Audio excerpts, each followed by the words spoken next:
Mass arrests of an unprecedented number of military top brass raises concerns about the Turkish government's willingness to peacefully coexist with the army. Is the ruling AK party settling old scores with the military, or is there a credible threat of a coup? Turkey, the army, Islam, secularism, ultranationalism. All of that and more. This is Inside Story.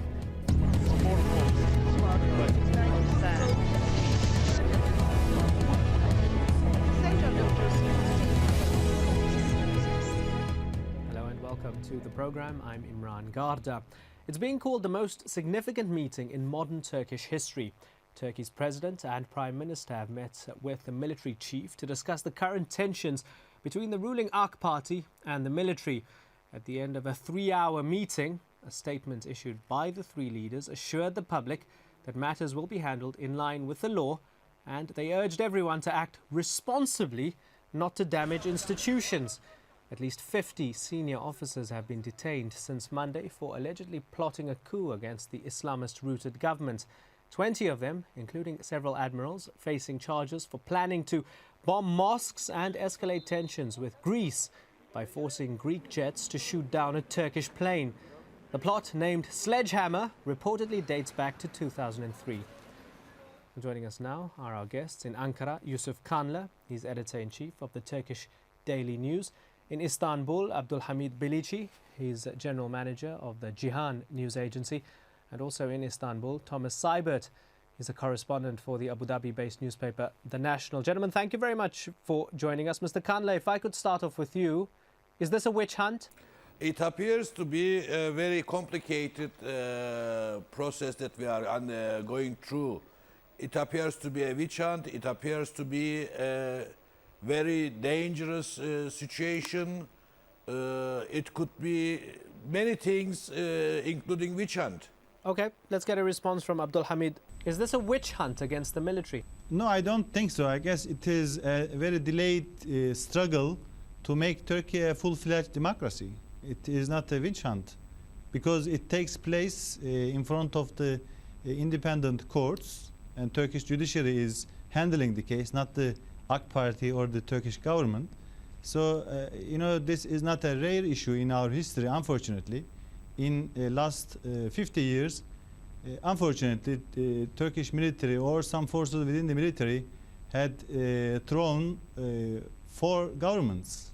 So this is a last attempt or an important attempt to get rid of all those things that could make Turkey a full-fledged democracy. This is the desire of Turkish people and the majority of the people. Mr. Bilici, why did the government wait 7 years before pouncing? Why didn't they act earlier?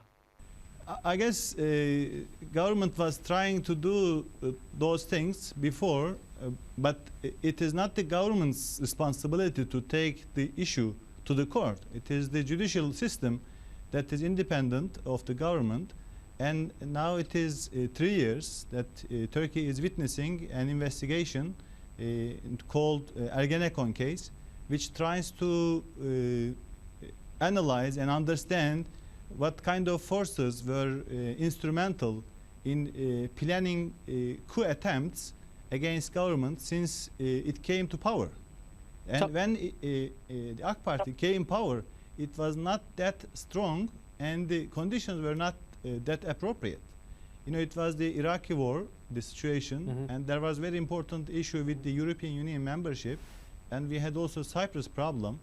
But during those times, that the government was not much, not much time to investigate those issues. Okay. Focused on other things. Okay, I'm interested to hear what Thomas Seibert thinks. Mr. Seibert, suspects allegedly planning to bomb mosques, escalate tensions with Greece, get Greece to down a Turkish jet and therefore trigger a coup. Does it sound plausible to you or fabricated like a cheap Hollywood B-grade movie?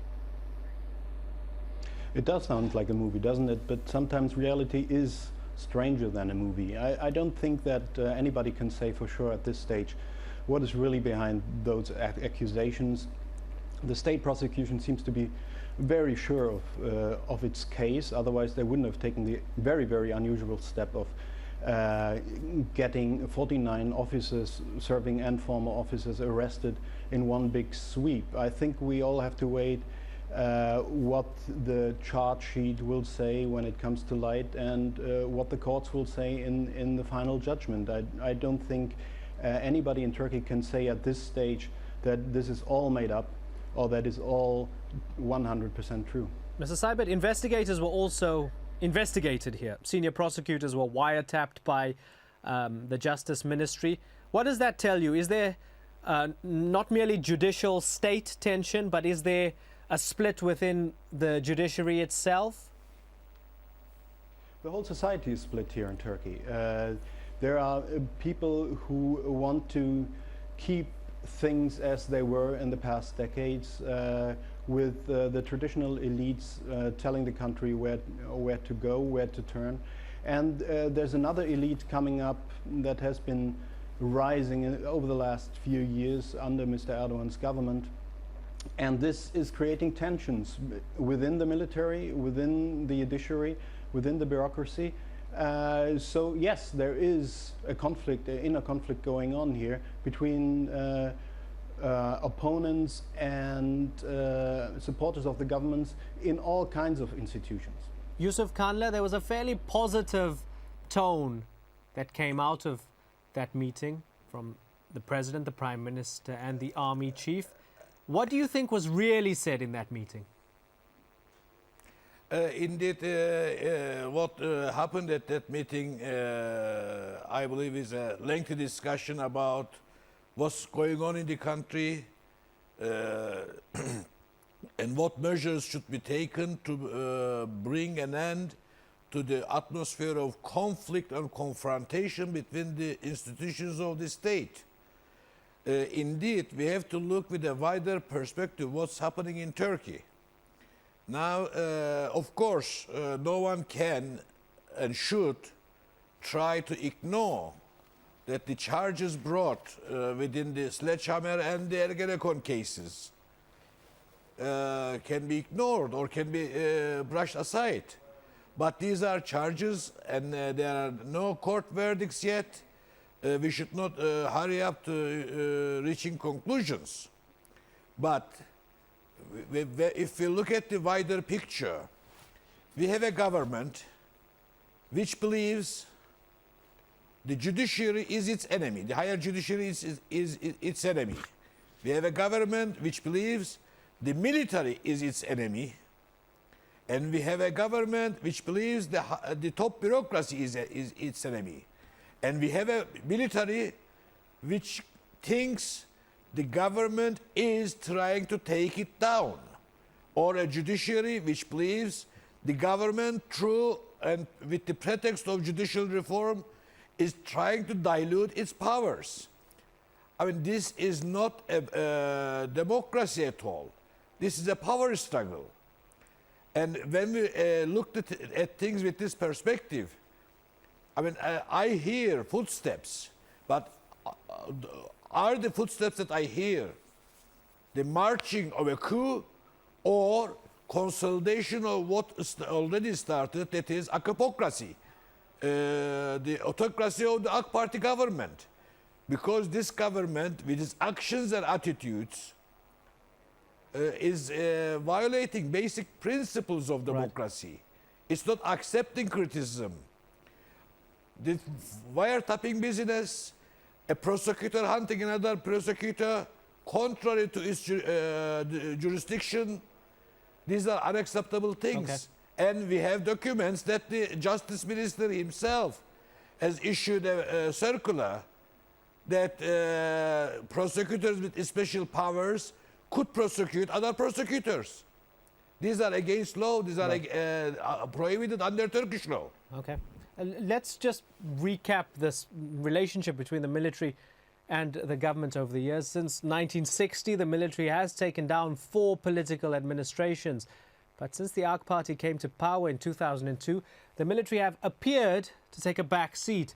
Well, some argue this may be because a coup could upset Turkey's hopes of joining the EU.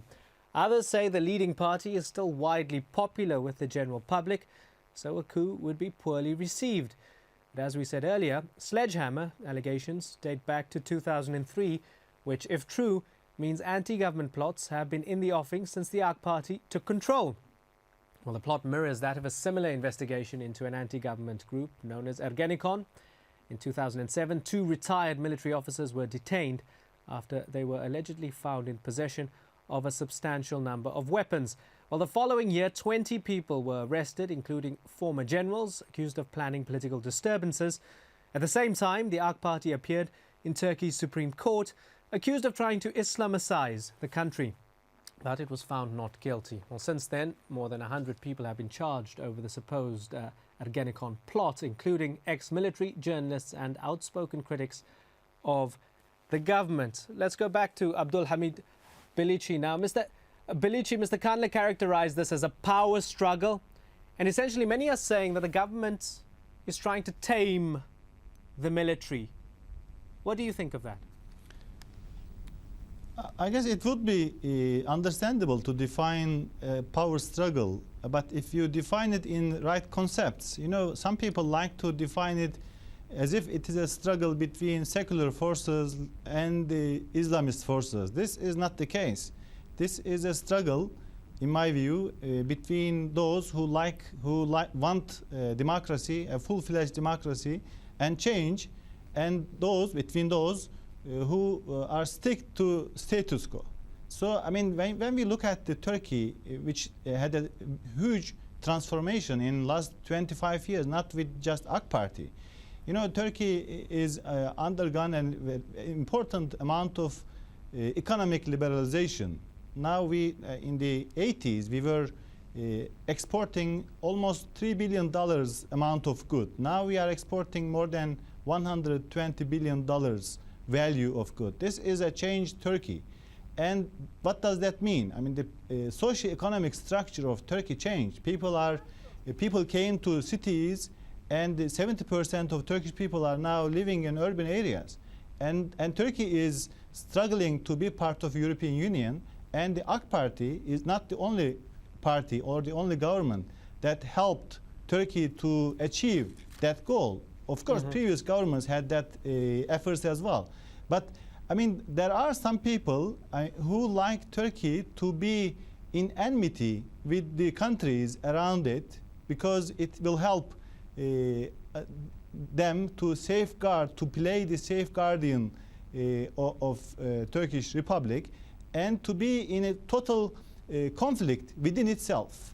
Yeah, but So, that's, I mean, that's not Turkey, what Mr. Kanle and many others are calling for, is it? That's not what Mr. Kanle and many others are calling for. They're simply saying that there isn't much evidence for this particular for these particular charges. That's all they're saying. But you know, this evidences are there are thousands of evidences. But of course, no one can decide in that period whether there is a real attempt or not. There are lots of plans. There are lots of assassination attempts against Prime Minister, and there are thousands of ammunitions on the ground, and there are this famous sledgehammer plan, which is 5,000 pages, and there is cage plan, which is dating not 2003 or 2, but it is 2009 plan, which was aiming to kill and to provoke minority groups, and to put the blame on the AK Party in order to give the image that AK Party is Islamizing Turkey and bringing Turkey to an Islamist government. Let's bring it. I mean, now these are in the court, and the courts will make the decision at the end. So what is the problem now? I mean, we should wait the result of the courts. We'll get a response from Yusuf Kanle in a moment. Let's go back to Thomas Seibert. There are two strands to my next question. First of all, this point that Abdulhamid Bilici made, that Turkey is fundamentally different to the past, over the past 25 years, particularly socially, economically, it's fundamentally different, and that the status quo has to get on with the times, basically. And the other point, that the military inevitably has to change from this omnipotent, paternalistic presence it seems to have had over the past 80 years into something new, something more akin to the role of a military in a modern democracy. What do you think of that? Yeah, and they know that. I think we can safely assume that the military leadership in Ankara is aware of the need to change along with the times. General Bashbu, the current Chief of General Staff, has said several times that the era of coups is over in Turkey, that the military are in favor of a peaceful transition of power by elections. Now, the big question is how to manage that transition. You have to remember that Turkey is a country without a very strong democratic tradition. There's not much to fall back upon. So people are basically finding their way as they go along. And you have to admit they're not doing such a bad job of it. The political and military leadership are trying to channel this conflict. They're trying not to let it get out of hand. They're trying to appeal to responsible forces in the country. This is not a bad start. Of course, we're not at the end of this transition process, not at all. But I think that today's meeting and other things that have happened in the last couple of days have shown that at least the leadership, the civilian and military leadership, is willing to manage that in a good way. To the change that Turkey has seen over the last 25 years is of course tremendous, and this change has gone on quicker in some parts of the society than in others. That's perfectly normal, and tensions arising from that are also perfectly normal. So the big question is, who is going to decide what the country is about to do? Is it the elected government, or is it a force that has been traditionally very strong, that is ideologically very present in the country? And this fight is what we're seeing. Okay. There have been coup accusations before, but only today do prosecutors feel secure enough to actually bring them on the table. I want to bring in Yusuf Kandli. Mr. Kandli, are you worried that this standoff will affect a multitude of things? Foreign investment, Turkey's EU ambitions, Turkey's role as a mediator in the Middle East. We saw it more confident in recent years, trying to mediate between Israel and the Palestinians, Israel and the Syrians. Do you think it's going to affect all of that? Of course, there will be impacts on all aspects. I mean, how can a Turkey, which has turned so much inward nowadays, play the expected role, let's say, between Syria and Israel, or a role between Hamas and Fatah, or how can it promote further rapprochement in general with the Islamic world, and in particular its relations with within the Mediterranean basin, or its relations with Greece? There will be impacts of it. We already have very problematic things at the doorstep. On 4th of March, the American Congress will be voting the so-called Armenian genocide. The protocol signed could not be approved by parliaments of either Turkey or Armenia. What will be the outcome? Will the protocols be scrapped? The Cyprus talks are in deadlock. We need a strong government, a strong Turkey to handle these difficult tasks in front of us. But the government, so do you think that those that are pushing, consequence, do you think that those that are pushing quite vehemently for this are dividing Turkey at a time when it needs to be unified? Of course, I mean, a divided and strongly polarized Turkey will be weaker Turkey. Will be a weaker Turkey. I mean, and I suspect all these are happening because the AK Party popularity has dwindled over the past 2 years, and all of a sudden we see AK Party choosing confrontation to compromise, getting engaged with military and others, hoping that, as was seen in the past, a polarized atmosphere would help it improve its popularity in the people. Let's get Abdul Hamid. Sorry to interrupt you, sir. Let's get Abdul Hamid Bilici there. What you're calling for is dividing Turkey, polarizing Turkey, and weakening Turkey, according to Yusuf Kanlı. I'm not pessimistic about Turkey, today's Turkey and tomorrow's Turkey. I guess the perspectives for Turkey will be bright and brighter. Why I think so? Because I think if you would ask any person in street in Cairo, in Beirut, or in Jerusalem, they would see, and I guess they understand that Turkish people are struggling to have a real democracy, and the implications of the success of that effort will be tremendous for whole region. And those who are trying to obstacle, to prevent that development, I guess are just trying to delay the success of that story, Turkey's story. You know why I say that? Because when you look at the Turkey standing in the just last 3 or 5 years, now Turkey is holding General Secretary position of the Islamic Conference Organization and is elected as member of UN Security Council with the support of 151 government. I underline, this is not the support of just Islamic countries.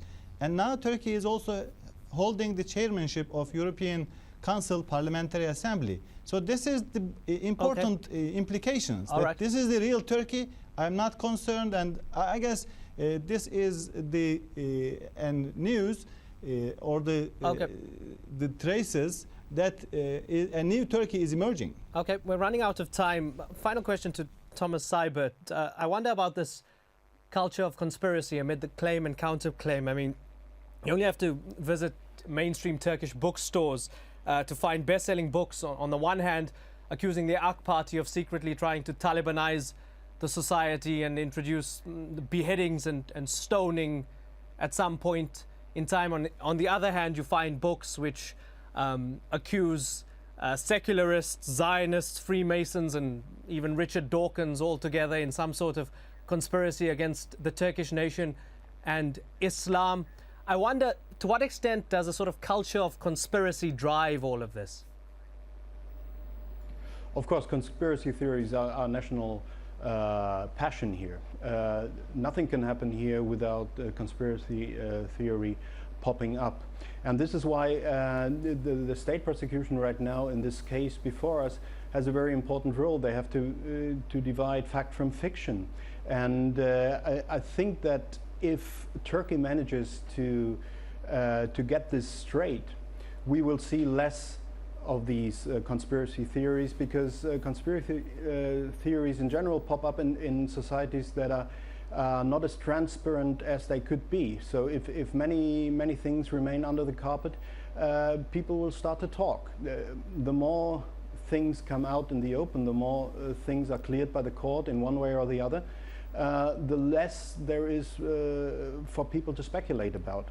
Gentlemen, thank you very much. Okay, sorry, Mr. Seibert, I have to interrupt you because we have run out of time, but you did make a decent point there. Point taken. Thanks a lot. Gentlemen, thank you very much for sharing your time with us in Istanbul and in Ankara. Mr. Bilici, Kanlı, and Seibert, all of you. Thanks a lot, and thank you, the viewer, for joining us here on this episode of Inside Story. As always, we welcome your comments, your suggestions, or your questions. Email them to us at insidestory@aljazeera.net. See you soon.